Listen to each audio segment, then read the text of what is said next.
جن لوگوں نے کفر کیا اور اللہ کے راستے سے روکا، اللہ نے ان کے اعمال کو رائیگاں کر دیا،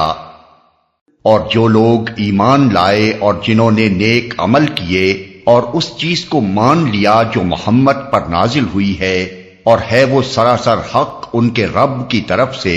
اللہ نے ان کی برائیاں ان سے دور کر دیں اور ان کا حال درست کر دیا۔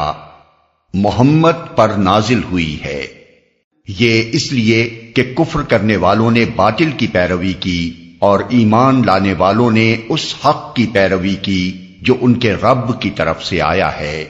اس طرح اللہ لوگوں کو ان کی ٹھیک ٹھیک حیثیت بتائے دیتا ہے۔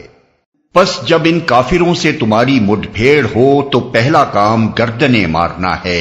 یہاں تک کہ جب تم ان کو اچھی طرح کچل دو تب قیدیوں کو مضبوط باندھو، اس کے بعد تمہیں اختیار ہے احسان کرو یا فدیے کا معاملہ کر لو تا آ کے لڑائی اپنے ہتھیار ڈال دے۔ یہ ہے تمہارے کرنے کا کام۔ اللہ چاہتا تو خود ہی ان سے نمٹ لیتا، مگر یہ طریقہ اس نے اس لیے اختیار کیا ہے تاکہ تم لوگوں کو ایک دوسرے کے ذریعے سے آزمائے، اور جو لوگ اللہ کی راہ میں مارے جائیں گے اللہ ان کے اعمال کو ہرگز ضائع نہ کرے گا،